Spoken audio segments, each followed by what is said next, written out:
திருச்சிட்டம்பலம். பிள்ளையார் பெருமையில் இன்று நாம் கேட்க இருப்பது புராணம் பிறந்த வரலாறு. பிரதம புராணங்கள் 18 ஆகும்.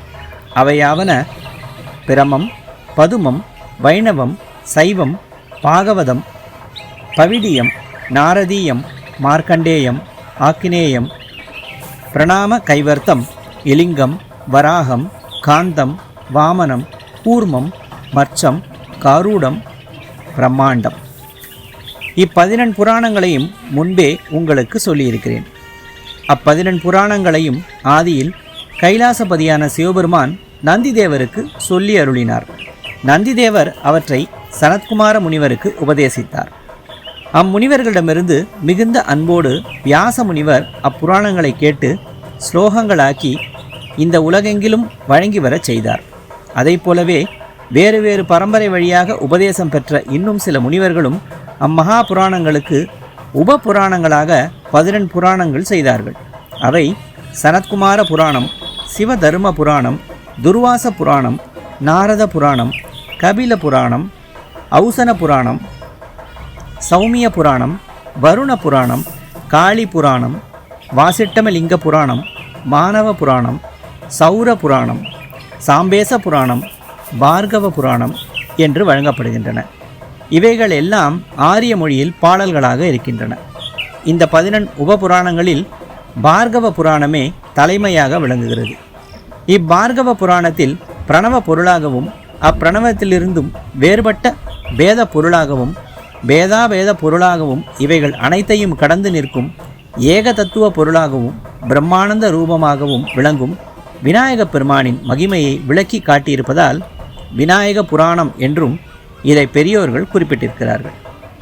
முன்னொரு காலத்தில் பிரம்மதேவர் அநேக தவங்கள் இயற்றி அத்தவ முயற்சியினால் கைலாயத்தில் முக்கண் பெருமானான சிவபெருமானிடம் இந்த விநாயக புராணத்தை உபதேசமாக கேட்டாராம். பிறகு பிரம்மதேவர் தம்மை அன்போடு பூஜித்த வியாச முனிவருக்கு இந்த புராணத்தை கூறுகிறார்.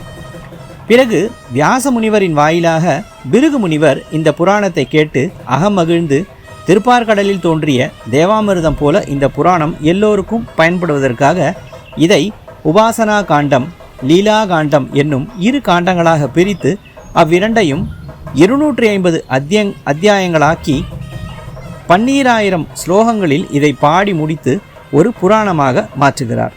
அப்புராணம் பிருகு முனிவரால் இயற்றப்பட்டமையால் அந்த புராண கர்த்தாவின் பெயரை கொண்டே இது பார்கவ புராணம் என்று வழங்கப்படுகிறது. இவ்வாறாக முனி சிரேஷ்டர்களுக்கு சூதமா முனிவர் சொல்லலானார். இப்புராணத்தின் கதாநாயகர் விக்னேஸ்வர விநாயகரான கணேச மூர்த்தி ஆதலால் இதை பாணாபத்திய மகிமை என்று யாவரும் கடைபிடித்து பெறுதற்கரிய பேறுகளெல்லாம் அடைகிறார்கள். சௌனகர் முதலிய முனிவர்களே பார்கவ புராணம் என்கிற இந்த விநாயக புராணம் பிறந்த வரலாறு இதுவே ஆகும். தேவர்கள் முதலிய அளவற்ற ஆத்ம கோடிகள் விநாயக கடவுளை பலவாறாகவும் பூஜித்து வழிபட்டார்கள். அத்தகைய பக்திக்கு கணேசர் இளகி கருணையோடு அற்புத காட்சிகள் காட்டி அத்தகையவர்களின் சரிதைகள் இப்புராணத்தில் நிறைந்து இருப்பதால் இப்புராணத்தை விரும்பி படிப்பவர்களுக்கும் கேட்பவர்களுக்கும் அறம், பொருள், இன்பம், வீடு என்னும் புருஷார்த்தங்கள் 4ம் சித்தி விநாயகரின் அருளால் சித்திக்கும். விநாயகரது பெருமையை கூறாத புராணமே இல்லை. ஆயினும் விநாயக புராணம், முத்கல புராணம் இரண்டுமே விநாயகர் தத்துவத்தை மிகவும் விரிவாக கூறுகின்றது. முதற் பாகமான உபாசனா காண்டத்தில் பிரம்மா, விஷ்ணு, சிவன் முதலிய பலர் விநாயகராம் பிள்ளையாரை உபாசித்து நன்மை பெற்ற வரலாறுகள் விரிவாக கூறப்பட்டுள்ளன. லீலைகளும் விரிவாக கூறப்பட்டுள்ளது. எக்காரியத்தை தொடங்கினும் விக்னங்களை அகற்றி காரிய சித்தியை தரக்கூடிய ஸ்ரீ விக்ன விநாயகரை தொழுது அதன் பிறகே அக்காரியத்தை மேற்கொள்ள வேண்டும். அதனால் வரும் பலன்கள் பல. முன்னொரு காலத்தில் இந்த புராணத்தை இயற்றிய பிருகு முனிவர் தம்மை நாடிய சோமகந்தன் என்ற மன்னனுக்கு இதை கூறி உபதேசம் செய்தாராம். அதை மன்னன் சோமகாந்தன் அவளோடும் பக்தி ஸ்ரத்தையோடும் கேட்டானாம். அதனால் அவனுடைய சகல தீவினைகளும் நீங்கி விநாயகரின் சாயுஜ்ய பதவியை அடைந்தானாம்.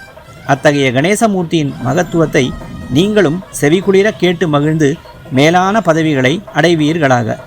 இவ்வாறு சொல்லிய சூதமா முனிவர் தம் முன் கூடியிருந்த சனகாதி முனிவர்களை நோக்கி விநாயக பகவானை உபாசித்தவர்களின் கதைகளை ஒவ்வொன்றாக முறைப்படி எடுத்து கூறத் தொடங்கினார். பிள்ளையார் பெருமை தொடரும். திருச்சிற்றம்பலம்.